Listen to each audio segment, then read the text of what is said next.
firms aren't realizing the importance of remote work as an option for the staff that they're trying to hire. What you've seen historically in a lot of CPA firms is, they viewed selling their practice as their retirement fund, especially the small, right?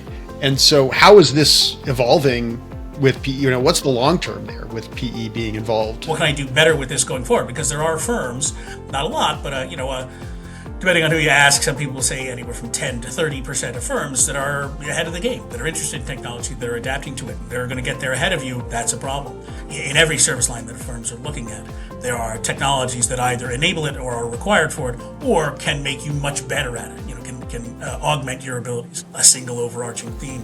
It's the ability to manage change, because there's so much change going on. But the question is, do you want to make plenty of money, or do you want to make plenty of money and grow your firm and make more money and build a business that brings on a lot of people and is hugely successful? So the more you do that, the less expert you can be, and the more sort of torn and distracted you are between all your clients. But it certainly would make your shift to advisory a shorter step. Like I said, you can make a great living and have your clients love you. One of the things is you say, well, you need an explicit AI strategy. And a lot of accounting firms have never had an explicit strategy for anything ever. One of the greatest things about CPA profession, about accounting profession, is the willingness to share and to build the profession up and to help other accountants.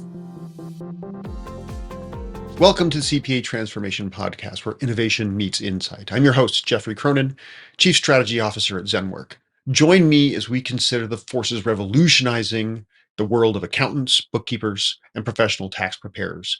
Get ready for thought-provoking discussions and invaluable insights brought to you by Tax 1099. To watch and listen to more episodes of the CPA Transformation Podcast, visit cpatransformation.com, or you can visit our YouTube channel at Tax 1099.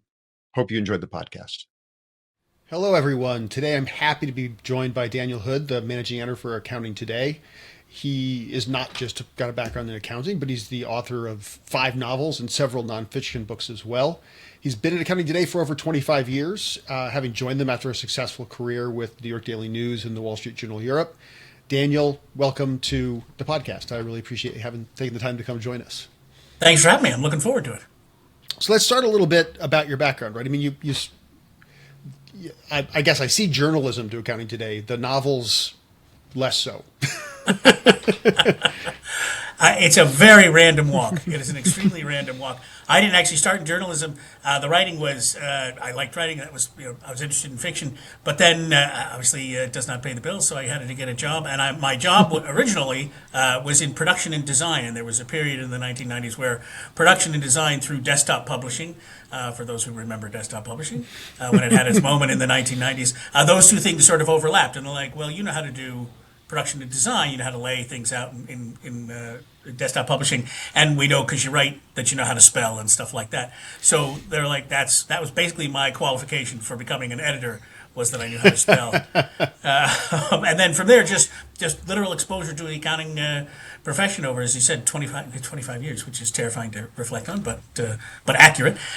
So what I've learned, I know more about accounting than anybody who's not an accountant should. And still find new things to discover about it every day. But yeah, it was very much a random walk. Started in production and design, layout, that sort of thing, and sort of by a very random process got to become editor of Accounting Today. Yeah, when you look at that process of moving over, so you've spent a lot of time now talking. Like I said, it's been over 25 years with Accounting Today, and you regularly talk to firms about trends. When you look at, sort of the last year or so, what are some things that you're seeing that are surprising that firms are trying to do when they approach their current challenges? You seeing anything surprising going on, or? Yeah, a couple of things. Some surprising in a good way, and some surprising in a, hey, wait, why are you doing that? And just real quick on that, I would talk about accounting firms did tremendously well in responding to the pandemic, right? And we hear this a lot, and it's absolutely 100% true. They made that pivot to remote work and to serving their clients and helping them deal with with the PPP and EIDL and all the sorts of programs that came out, and in keeping their staffs together. They did a fantastic job with that, and particularly with pivoting to remote work. And the surprise that I said, some of the surprises aren't so great. The surprise it's not so great that I'm seeing is the degree to which firms are starting to try to claw that back. try to make people return to office. And it's particularly surprising to me given the depth of the staffing crisis that's going on in the profession, which I'm sure we're going to touch on in a bunch of different points in our conversation here. But so that's a surprise. I would say the firms aren't realizing the importance of remote work as an option for the staff that they're trying to hire.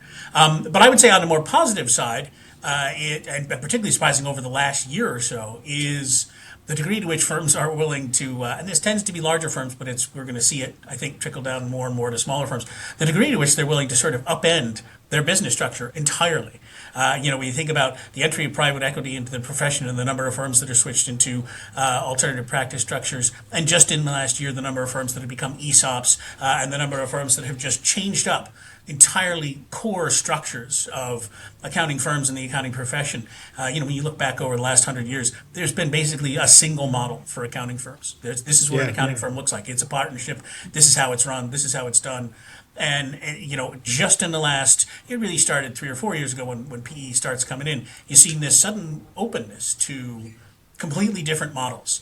To varying degrees of completely different, but really different stuff. Particularly given that for the previous 100 years there hadn't been much change at all. So I'm surprised by that, and I think it's great because I think it says that firms are more open to change than maybe they have been in the past, and I think that's going to be important because change is everywhere and you can't escape it. So it's interesting that you bring up the PE entry into the accounting world, right? I've lived through that on the software side, where we were predominantly, there were back at the start of my career, we were individually owned and corporate, and then we went through venture capital, and then we have evolved into a mixture of strategic and PE based Right. companies. And what you've seen historically in a lot of CPA firms is they viewed selling their practice as their retirement fund, especially the small, Right. right? And so how is this evolving with PE? What's the long term there with PE being involved? That's a great question, and unfortunately nobody knows because, well, I would just say no, we haven't seen it yet in the United States. They have seen it somewhat in Europe. There have been a couple of things where PE firms have finished their turn and have gone into selling. And what the main one, the example of that was they just went back and bought it again. They sold some of it off, but they sold it off to another PE firm. So we Sure. haven't yet seen the sort of, well, are they going to sell it to sovereign wealth funds? Are they going to sell their stake to, pension retirement plans? Are they going to sell it to wealth managers? They could sell it to anyone in theory. So we're still waiting to see what that's going to look like in the United States. One of the things it's pretty safe to say that accounting firms are generally speaking a good bet, and particularly the ones that have already been bought are the best bets, right? They're the strongest firms with the best reputations and the best performance. So it's relatively safe to say that at least the early firms it's going to be a positive experience, I think, right? They're not being torn apart and sold for scrap by the PE firms. They're going to keep performing well because it's a good market for all accounting firms, and these were good accounting firms to start with.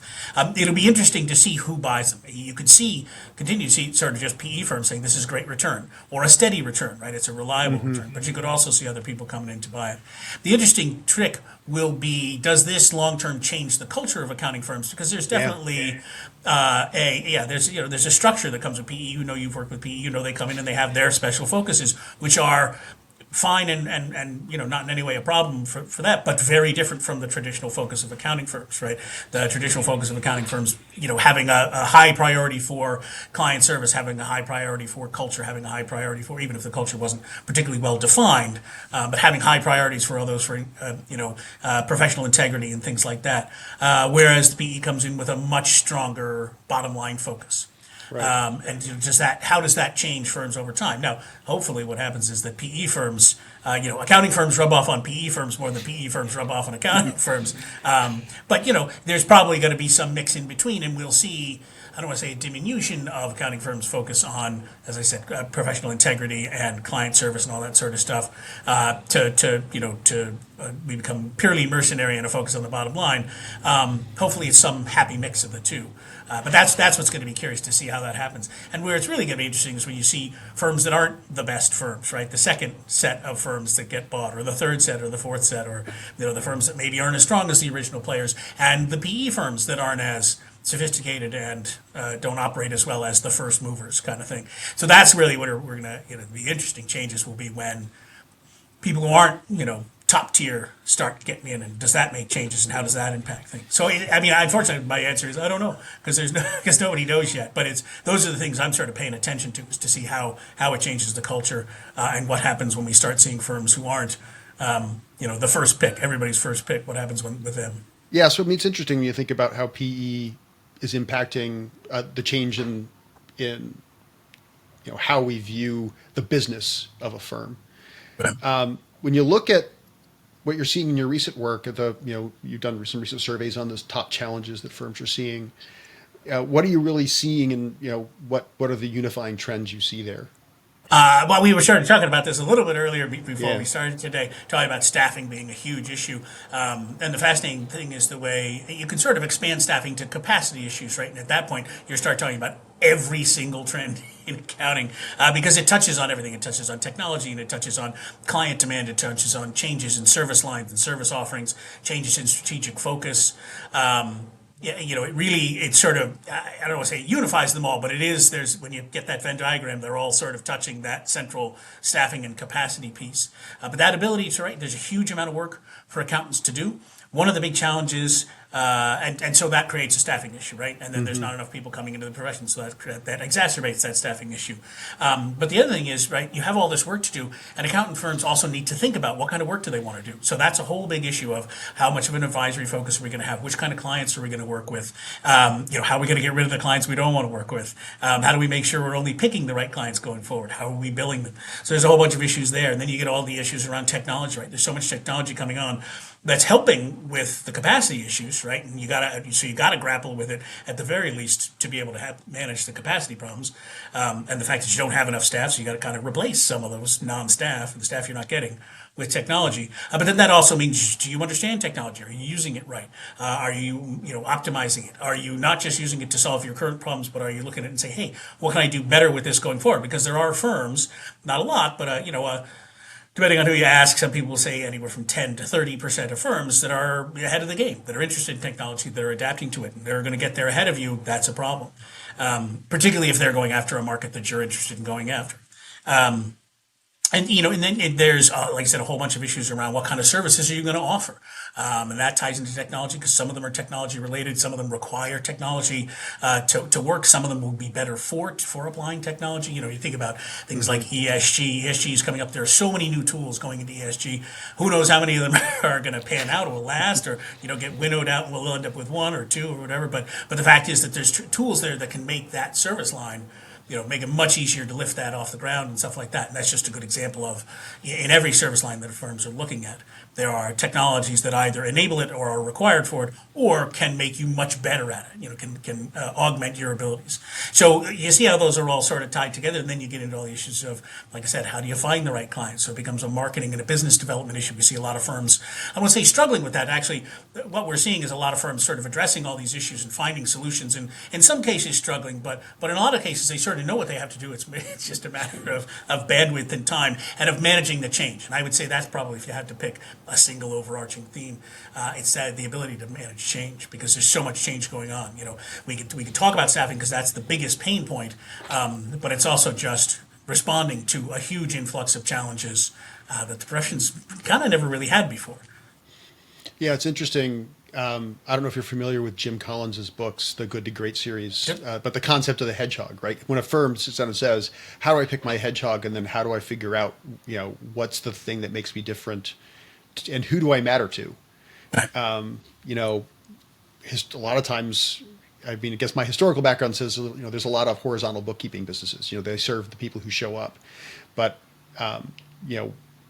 how do you think about things like selection of, is verticalization right? Should I just go do accounting only for manufacturing facilities, or should I do only for particular service lines? I mean, do you think that's a way forward a little bit on that? Absolutely, that's a huge element of how firms are approaching that. Right, is saying, what do I? When they say, who do I want to serve? It's Well, let me take a step back. That is a huge element, but I'm going to take a step back because they also need to sort of figure out what kind of firm do they want to be. If you just want to earn, you earn a nice living. It's a great living, right? Accountants make a lot of money. It's a very, for whatever size firm you are, if you're not absolutely incompetent and are willing to, to work a regular day, you're going to make plenty of money. But the question is, do you want to make plenty of money, or do you want to make plenty of money and grow your firm and make more money and build a business that brings on a lot of people and is hugely successful? That's at the point where you start needing to say, well, do I really want to? How much do I want to think about my client base? You can have, like you said, that sort of horizontal thing where you serve anybody who shows up, anybody who can sign a check is a good client. And there's plenty of accountants out there who have great and successful careers and grateful clients and wonderful relationships and will be able to retire very happily. But if you want to do more than that, if you want to grow beyond that and grow a more successful firm, it's pretty clear that the firms that are trying to do that are taking that approach of saying, all right, we're gonna narrow our focus to a particular set of clients. In some cases, it may be just one set. It's all the bakeries in the Northeast.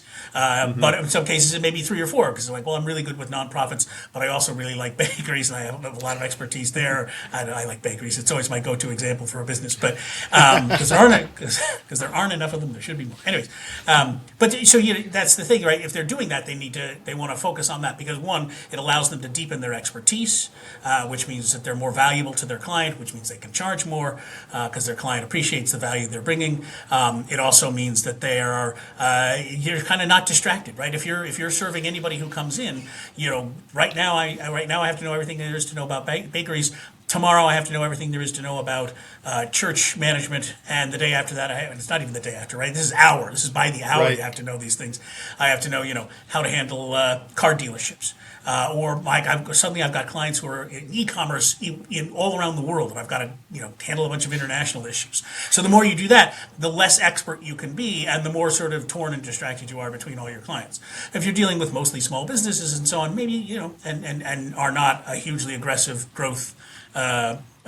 Pursuing growth in a hugely aggressive way, that's great. Like I said, you can make a great living and have your clients love you. But if you want to grow beyond that, what we're seeing is that most firms are narrowing it down to the things they like to do, right? Because because that's the other thing is one of the things accountants like about serving a broad range of clients is that I portrayed it as sort of you're switching from vertical to vertical, and that's confusing and distracting. Some people like that. It's exciting. You're like, I can cover anything I want to cover. I can work with any industry I like, or any number of industries that I like. So some people find that's great. But if you want to be deep in your expertise and build a big client base and grow, it seems like the standard now is to really narrow it down to a specific vertical, get expert in that, build a reputation in that, work in that niche across a broad geographic range. You're not limited to the people in your town or the people in your county or the people in your state.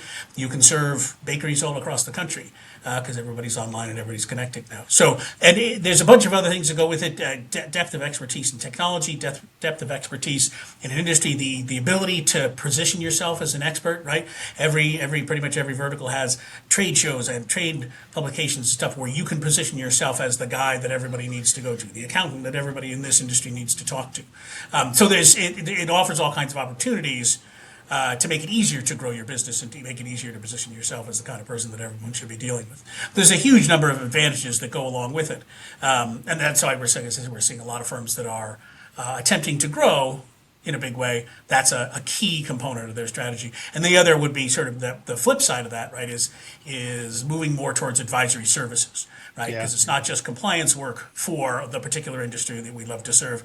It's also the advisory work that goes along with having done the compliance work, right? If you've looked in the insides, you've looked under the hood of 1,000 bakeries and looked at their finances and how they're running their business, you become an expert, and then you can go and you can say, listen, I've looked under your hood and I know exactly what the problem is, and I know where your opportunities are, where you're missing these 5 opportunities, because I see 500 other bakeries doing the same thing and they have tremendous success with it. So those two things are sort of tied. That niching down and the move to advisory services are part and parcel of sort of the same strategy that we're seeing a lot of particularly large firms and growing firms implement.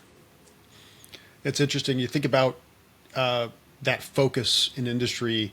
I guess maybe that doesn't solve your staffing problems, your people issues, but it certainly would make your shift to advisory a shorter step. Absolutely. When you think about the tech stacks involved here, right? So let's maybe go a step deeper and you say, hey, I'm focusing on bakeries. All of the components of supply chain for a bakery, there are industry vertical specific supply chain systems and Right. all of the inventory management and all of those things. I guess, do you see that being a key, the tech part of it being a key to this? Absolutely, and that's one of the great things about the niching, right? Is that you can go super specific. You can't if you're a generalist.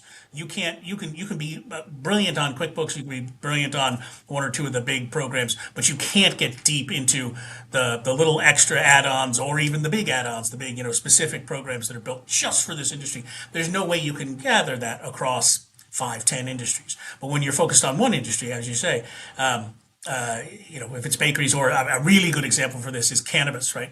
Because there's those specific seed to sale systems that they have in every state, and every state has. I think there's a couple of overlaps, but mostly every state has its own program, and they're awful, they're terrible because they're relatively new and kind of untried, and it's not a lot of competition because it's the state decides it. But still, knowing how those work is huge for the people who are advising the cannabis companies, right? That's a big deal. You can do that if all you're doing is focusing on cannabis. You can't learn that kind of thing for 6 different industries or 7 different industries.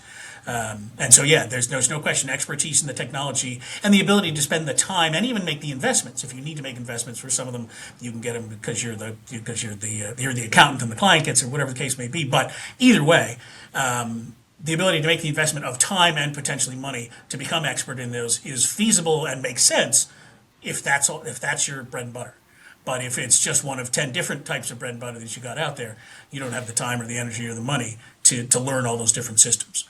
And you see, I think you see that a lot. You see there are accounting firms that are, great in QuickBooks. They're QuickBooks guns, or they're Zero guns, or they're, whatever the thing they use. But you can't do that for a super specific, like I said, the seed to sale systems that you see in cannabis, Right. or I don't know this is where the bakery thing breaks down because I don't know any of the software systems for bakeries. I'm sure they're there, as you say. There are ones for every industry. I was always fascinated with the brewery business they talk about. There's a huge problem with brewery businesses in accounting because brewery businesses have a lot of state regulation and a lot of different kinds of regulation, and the regulations all involve different amounts, different sizes and measurements, and a lot of accounting systems don't account for that. Hogsheads and gallons and firkins. Weird measurements, and that none of the systems account for that, right? Except the very specific bespoke ones. So getting to know them, as you say, to be able to build your own tech stack and understand that tech stack for the industries you're working on is a big deal. Absolutely. So when you look at these challenges, I mean, I'm going to jump a little bit further ahead. Sure. I've heard the Intuit folks and some other folks talk about how mechanical work, the bookkeeping work, AI is perfect for doing the mechanical stuff. How do we see, and well, one, if you disagree with that, that would be a great conversation to have. But when you talk about how, when we look at the sort of next couple generations of AI, how does that affect the rest of our practice, right? Right. And frankly, does that help us a little bit with our staffing issues? Yeah, one would hope, right? Yes. If it makes all of us redundant, then that solves the problem right there. And then we don't have a staffing problem because we're not trying to hire. No, I can't, I don't. To start, I don't think AI is going to replace anybody. It may replace some tasks. But here's a fascinating thing to me: when they talk about AI and the mechanical work, they're absolutely right. AI can do that, but you know what can also do that? It's just regular computers, right? The whole point with the mechanical rote work is that it's mechanical. It's rote. It's a set of rules and a set of numbers, and you just combine the two. And if the rules are clear enough, which granted for some cases, complicated cases, they're not, but generally speaking, the rules are pretty clear, and it shouldn't be a problem, right? You don't need AI to fill out most tax returns. You just need a well-written software program that takes into account changes at the IRS or at legislation level, that sort of thing. So in a weird way, I think it's already taking care of the mechanical work, right? Just basic sort of automation is taking care of that. So will AI come in and then make it able to take over all the mechanical work? I think that's probably what's going to happen, right? It'll take those weird extra use cases where, like, this is a really weird tax return, or this involves some judgment. This reporting issue requires some human judgment. I think AI is positioned to To handle a lot of that work, I do think that the main thing is that accountants need to make sure that they're the ones who are running the AIs, right? They're the ones who click on, and then also keep an eye on it, right? Because at least for the near future, for the next 3, 4, 5 years, we know that it's not reliable. We know it's going to get more reliable, but we know for now that it needs a human eye on it. As you say, that will it solve? Certainly, I don't think it's going to solve the staffing issue. It's definitely going to help, and I think it already has. It's one of those weird things no one's really looked at or talked about. But I have started wondering about, like, we've been having this problem of staff problems, not enough people entering the profession since the '90s, right? It's roughly since the '90s. It's gone from about 2% of college graduates entering accounting to 1% of college graduates heading, and that's over the course of 30 years. So we've been having this problem for a while, right? Or it's been growing over a while, and I sort of think one of the reasons we only really are feeling it really hard now is a couple of reasons. There's increased demand, but also because we've reached the limits of how much automation can do for us, right? Technology has made a lot of accounting work easier over the past 30 years or so, easier and faster to do. And I think, sort of without anybody really knowing it, it's been masking, put it that way, it's been masking the degree to which the profession is losing staff and the capacity problems that it might be facing, because you've had this ramp up in productivity from technology over the course of 30 years, and it's taken that off. Now, is AI gonna take us to the next level? It's now reached the point where the pressures are so great that technology can't, or the current technology hasn't been able to mask it. Right, we're suddenly breaking out in the open. We're all feeling it, or all firms are feeling it. Will AI manage that? Take that? I don't know. I think it certainly will help. It'll help mitigate it a little bit, but I think the question is, how much is the profession willing to use it? How much are accounting firms willing to work with it and adapt to it? And then also, sort of generally speaking, the overall, how good is AI going to be? Are we know what it's like right now. We kind of assume it's going to get much better, but what if we reach a wall? It's possible that, I always think about cold fusion, right? We still have a problem, cold fusion was going to solve all our problems for the last 80 years, and we still haven't managed to make it work. We assume that AI is going to be the greatest thing since sliced bread, and it will be that soon. And to be clear, I think it's probably going to be pretty close to sliced bread. But we still don't know. We don't know if we're going to reach a point where we're just like, we just can't make it think like us. We can't make the decisions we need it to make. I think we will, but we may find that. And either way, the important thing is for accounting firms to be in there, grappling with it and engaging with it and using it so that you're riding the horse rather than having it run away with you. You want to be in charge of it. And I think that's the big issue for accounting firms. So I'm sort of just diving randomly into puddles of AI and saying, well, in this case, this is what I'm concerned about is, accounting firms need to embrace it, or it will, it has the potential to get away from them. Or even if it doesn't get away from them, other people may come in with AI and say, well, you don't need an accountant because I've got AI, and the AI is just as good as an accountant, so I can do the work for you. And I'll charge you less because I didn't have to go to 5 years of school and pass an exam. So I think the potential is enormous. And to get back to, I think where you started was, how is it going to help with staffing? I think it's going to make accounting firms work much easier and faster. It's going to enable them to do more and more exciting and more interesting work, provided they engage with it. And that's the big problem, is making sure that they engage with it.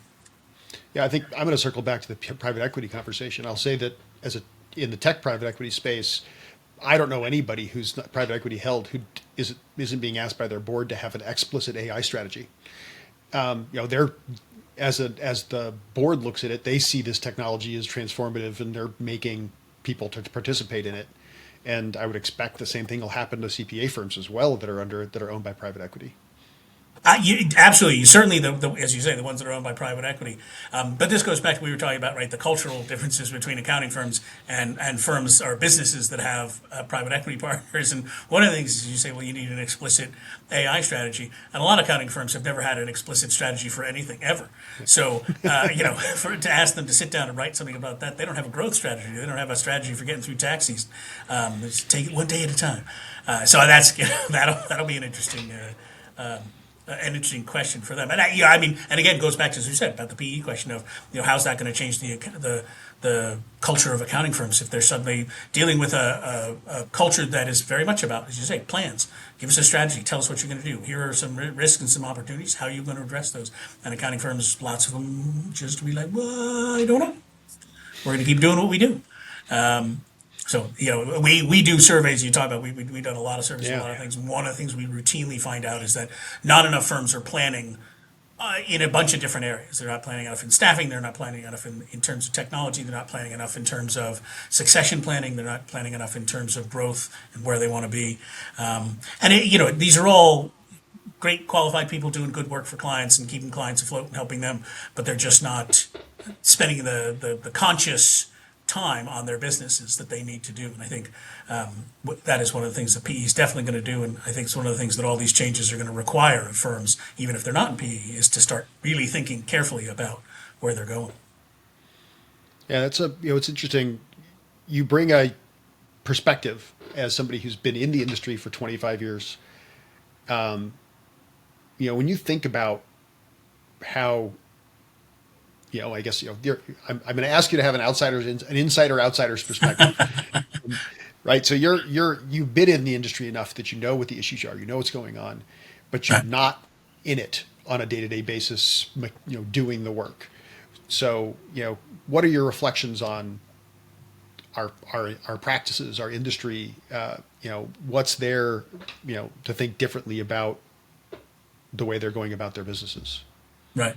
It's interesting, as you say. I mean, one of the things is I also have an outsider's perspective on journalism because I came to journalism from more of a production and art background. So I work with a lot of journalists who are like, "Why are you doing that?" And I'm like, "Well, why are you doing that?" And it's some of the interesting things. I will say one of the things I always start with by saying, from the outsider's perspective, is that. One of the greatest things about the CPA profession, about accounting profession, is the willingness to share and to build the profession up and to help other accountants. The willingness to share information. We find this as because we're covering accounting, so that means most of the time we're just calling up accountants and saying, "Tell us stuff," and they do, and they tell us things that no other company would tell. Right? My parent company owns 3 or 4 or 7 other brands in different business verticals, and they're always talking about how difficult it is to get people to talk and to share things. And accounting firms share everything with us, with each other. You go to an accounting conference, it's great. It really is one of the great things. So that's and I don't think accountants necessarily realize that. How great it is to be in this profession that willingly shares. You'll see accounting firms get up on stage or get up on webinars and share their secret strategies for growth and for running a practice area and for managing clients this way or that, all kinds of super detailed stuff. And they're sending each other Excel sheets and things that they've built. And they're like, "These are your competitors. These are your competitors, right?" And it's great because they all care about the profession and they all love the profession and they want to serve their clients better and they want their peer CPAs and peer accountants to serve their clients better too. So that's I always throw that in because I think that's hugely impressive from the outside. Some other things though is I think that there is a difficulty that a lot of accounting firms have with running their firms like businesses. They didn't get into accounting. I mean, this is one of those, and this is true of every business owner in the world, right? They don't get into business to run a business. They get into business to solve a problem or to deliver a service or to in accountant's case, because they like accounting, they like the work, and they like serving clients. But they didn't get there to get into marketing and to build a tech stack and to manage a leasing program. Figure out how much office space they need, right? They didn't get into the business to do that. And so I think that in many cases, because they can make a lot of money without focusing too much on that, they often let it go as much as they can. And I think that's a problem, particularly of late. We're seeing so many changes coming at firms of all sizes that they can't afford to just say, "Well, we'll operate the way we've always operated," because the way we've always operated, more and more firms aren't going to be able to operate that way. They're going to have to operate in different ways. And it goes from things like dress for your day policies, right? Saying, you don't have to wear a tie when you come into the office, up to, we talked about clients, firing clients. And it's a thing accounting firms have talked about doing for a long time. We're only really starting to see significant numbers of firms do it over the last couple of years because the capacity problem is so great. But the upside of doing it, the upside of getting a coherent, cohesive client base that are the people you want to work with and that bring value to you and that you can bring value to, is so huge that they really need to start thinking about that. And there's so many parts of their practices that I think firm leaders and just regular people in the business need to start thinking about, that they can't afford to rely on the old models as much as they did. So that's sort of, you're looking at the, to say, listen, everything's going great, and I appreciate that you're making more money than you ever have. But 2, 3, 4, 5 years down the line, this is going to bite you. Not rising above, not rising above the sort of day to day to focus on that mid and long term is going to be a problem. They talk about the difference between working in your business and working on your business. And accounting firms are always working in their business and doing great stuff for their clients and for themselves. But they need to start working on their business to make sure that it's going to be viable for a long time. And I think that's a great place to sit down and say, hey, when you look at where we are, moving to the next level is really going to take us getting uncomfortable a little bit. Yep, no question. Well, Dan, it's been great. I really appreciate you spending the time with us today. And is there any final words you'd like to leave the audience with about accounting and the way things are headed? Or it's a tremendous profession with tremendous upside, right? There's huge demand. There's always going to be demand for accounting. It's a great profession to be in. And all the changes that are happening, I think, are positive, right? Or assuming firms grapple with them, they have such huge upside. It really is. It's a great time to be an accountant. It's a great time to run an accounting firm. You kind of got to be strong and be willing to make a lot of changes. But if you are, the upside is enormous and tremendous. So I would leave that sort of, it's a great time. Great. Well, thank you very much, and have a great day. All right. Thank you. Thanks for having me. I hope you enjoyed the podcast. You can visit our website, cpatransformation.com, or visit our channel on YouTube at tax1099.com for more episodes, clips, and discussions with industry leaders.